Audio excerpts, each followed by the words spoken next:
Tumayo mo naman po, paswelo ko, pasaya ko, pasalamat ko, ingamo ginoo, ingabiyahin na po, kaniti po kaya na isang dalingan to. Hindi ako may mumunan din assignment, yan yung musiko dalingan to. Mamiling isang tayo, hindi siya ngayon. Okay? Kaya kung ngayon sinong dalingan to, siya magmamay ng dating kapaswa. Kaya biyahin po dating kabukusan kaya natin simbang ngayon. Baik po, iniingkat po kami doon kung inibagay na ngayon.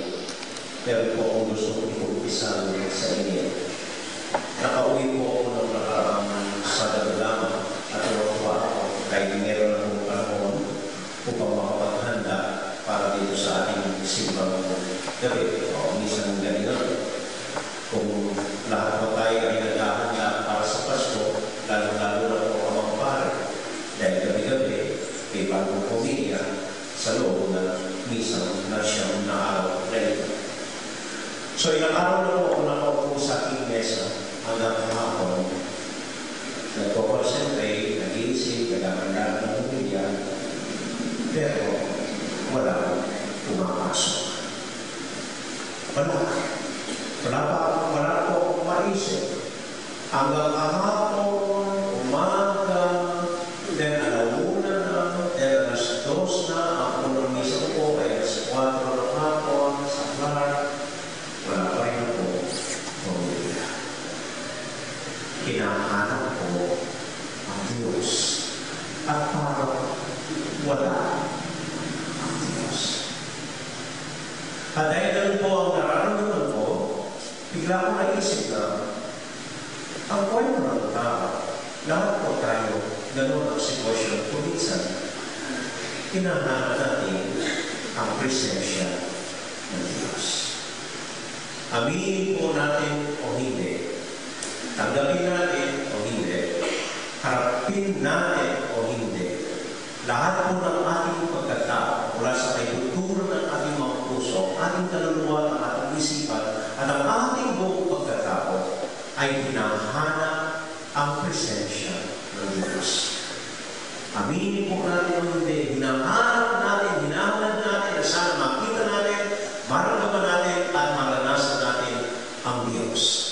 Dahil nilalang tayo ng Diyos para sa Kanya. Kaya sabi po ni San Agustin, our hearts are restless, O Lord, until they rest in Thee.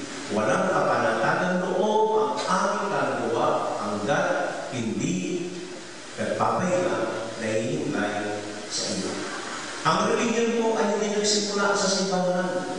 Ang religion ay hindi nagsimula sa isang sekta noong ganitong petsa. Ang religion ay nagsimula mula nung linalang ng Diyos ang tao. At nung linalang tayo siguro ng Diyos, talagang nag-iwan siyang butas sa puso natin kung saan hahanapin natin at hanggang natin ang maranasan siya, makita siya, at maramdaman ang presensya ng Panginoon Diyos. Pero kung minsan po sa karanasan natin, tulad ng nararanasan ko ito ngayong araw, parang wala ang Diyos. At ako po'y naniniwala, kaya siguro naisip at na-invento at nasimulan ang simbang gabi. Kaya siguro naisip na magdano ng Pasko, ng tao, ng unang panahon, upang kahit man lang sa loob ng siyang na araw ng buong taon, o kahit man lang bago magtapos ang taon, ay maranasan natin ang Diyos. Kasi kung minsan buong taon, busy tayo, nagtatrabaho, nagharap ng kung ano-ano, busy sa trabaho, busy sa pamilya, busy sa kung ano-anong gawain, busy sa ating mga relasyon, busy pa sa ating simbahan, na kung minsan, hindi natin namamalayan at nararanasan na nandun ang Diyos. Kaya siguro po may simbang gabi tayo ganito, inilalaan ang ilang araw, may pagdiling mo ng Pasko, upang kahit man lang ilang araw bago lumipas ang taon, ay maranasan natin ang Diyos. Kaya ang tanong, kung gusto mong pag-ilay natin, paano po natin pwedeng maranasan, makita, mahawakan, madala, ang presensya ng Diyos sa buhay natin. Yun po lahat ang hanap natin. Paano natin pwedeng madama, maranasan, makita, at magyakap ang presensya Ganito po ang nararanasan ng unang tao kung panahon ni Juan Bautista. Nararamdaman nila parang lumamig ang Diyos sa kanila. Hindi nagsasalita ang Diyos, hindi sila kinikibo ng Diyos, hindi nagpapadala ng propeta ang Diyos. Kaya nang biglang dumating si Juan Bautista, may ignoran, may hindi. Dahil nalinis nila ang presensya ng Diyos. And for a long time, wala na nagsasalita ang Diyos sa Diyos, walang propeta. Kaya nang dumating si Juan Bautista, nangangarap ng sa pagbabago at pagbabalik ko sa Diyos, ay lahat ng umudyo lumapit sa kanya, nakinig at nagpabigyan sa kanya. Dahil nalinis nila ang Diyos. Kaya ang sabi ng Panginoon sa kanila, kaya nag-enjoy kayo, naranasan niyo ang Diyos, na dumating ang Diyos kay Juan Bautista. Pero sabi ng Panginoon, kaya si Juan Bautista, wala na, mawawala. So, paano natin patuloy na mararanasan ang Diyos? Kaya itong dalawang ang unang paraan. Okay? Mag-aalay po ako ng tatlong tugon kung paano po natin ay sa ating sarili karanasan, paano po natin pwedeng maranasan ang Diyos? Una po, noong nakaraang December 12, ay nabigyan po ng bagong arsobispo ang Archdiocese ng Manila. Alam po natin na ang Manila ay parang pinakasentro ng ating simbahan dito sa Pilipinas. Kaya nung malaman na ang magiging arsobispo doon, isang batang arsobispo, mabait na arsobispo, marunong na arsobispo, mababa ang loob, makatao, sumasayaw po sa daan, yung karakol na ginagawa nila, parang orangutan na ginagawa nila gano'n, marunong mag-isama sa mata, mabait sa kanyang mga pare. Tumang-tumang po, nagkaroon ng pag-asa ang buong simbahan. Ang dami po nandun sa kung nalulukot, hindi ako nakapunta doon sa installation ni Bishop Chico. Pero pinupunto po sa akin ang set ng Christmas party namin at nababasa po sa diaryo. Ang simpleng humilya din ako ni Bishop Chico nung siya na-install bilang arsobispo ng Manila.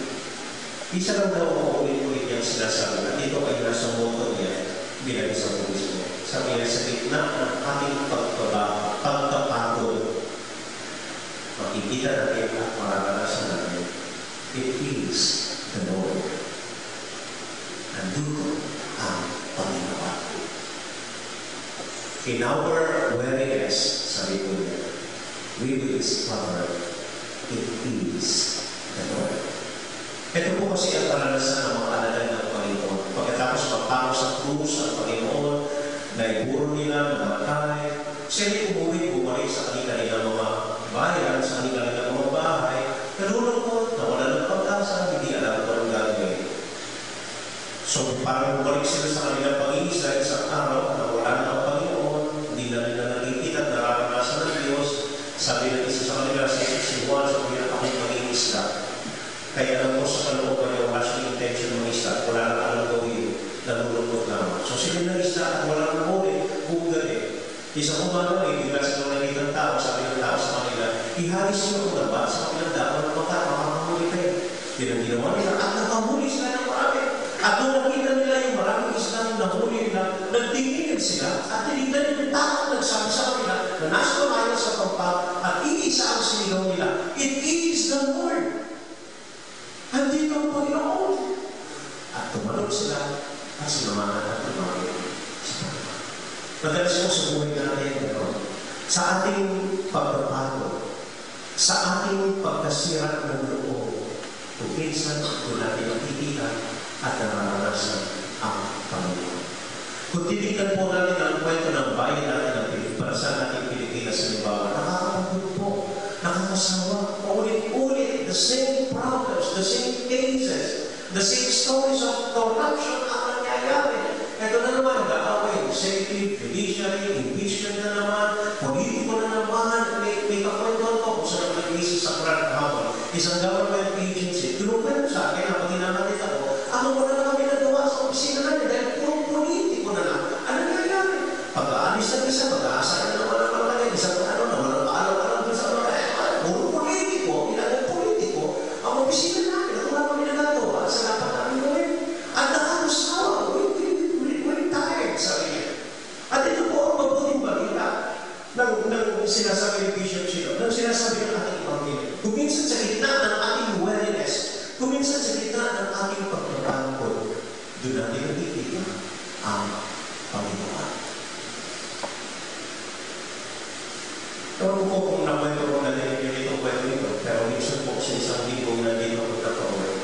Kinukwento ko po isang kaibigan ko.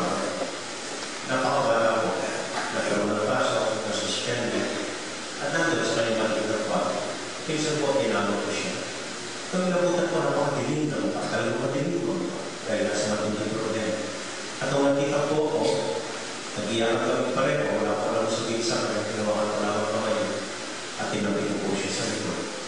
At sabi ko sa kanya, ikaw ay nasa totoo na ba ng paralisan ng buhay mo? Kung mo hindi na iyo, huwag mong talingin, huwag ka na lumakan. Tagapin mo na nasa ibaba ng bahagi ng buhay. Dahil kapag tinanggap mo na ikaw ay nasa babang-baba, kung minsan sa babang-baba doon makikita at mararanasan ang Diyos. Talingin po ninyo mga kaibigan yung dumaan ng paghihirap. Talingin po ninyo po sa akin mga kaibigan yung dumanas na matinding pagsubok sa buhay nila.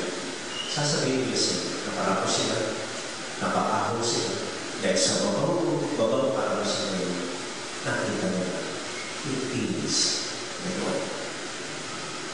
May kaibigan po kung pare kung siya nakadaan sa Galing Center sa Pilipinas. Napakabata rin kung pare, nagka-problema. Feeling niya, iiwan siya ng kanyang community, feeling niya, hindi siya pinabayaan siya ng kanyang mga kapatid na pare, superiors, kaya nandun, nagpapalipas ng samahan ng loob. Ito lang parang sirang-sira po ang bukasyon na. Kaya isang linggo po, nakaupo kami dun sa paro Galing Center. Nabigla dumating yung superior siya. Kasama yung sa kaibigan niya. Kasama pa ako sa kapatid na pare. At nung nakita po niya, parang nakita at tumakbo siya. At hinahapag na ng superior at naglambol po ng parang bata. At ako po'y tinitignan ko, tumunto ako. Yung ano na namalayan, nandun ako din, pinapanood ko sila. At habang pinapanood ko sila, ang nararamdaman ko kung bababas ko ang puso ng kaibigan kong pangin at magulgul ginayang ang kanyang superior. Walang sinasabi ko, it is the Lord. Nandoon ang Panginoon at nagawa nila ang kanyang presensya. Amen. Amen. Ikalawa. Sa pag-aaral po namin, wala kaming regular professors. Nag-i-invite lang po ng mga spiritual directors, nag-i-invite lang ng mga tao talagang kilala sa pamahalaan na nagsasalita sa amin, bibigyan ng lecture sa amin, dalawang araw na po araw. Sa dami po mga nagsalita ng spiritual directors sa amin, iisa ang sinasabi nila. Sabi po nila sa amin, kung gusto nyo makita at maranasan ng Diyos, mararanasan ninyo siya like flashes of lightning. Dahil ang Diyos po ay hindi tao, so hindi natin nakikita tulad ng nakikita natin ang isa't isa. Hindi natin siya naririnig kung paano natin naririnig ang isa't isa. Espiritu po siya. Iba yung parang niya kung paano magpakita, magpadama at magsalita sa atin. At sinasabi po nito mga lecturers namin, ang mga spiritual directors, mararanasan niyo ang Diyos parang flashes of lightning. Parang bigla. Mabilis, maliwanag, nandun kagad, and then in a few seconds, wala na. And what are these flashes of lightning? Mga sandali po na bigla tayo na-inspire, mga sandali na ay pagod tayo, tuwa tayo, mga sandali na ay mag-grow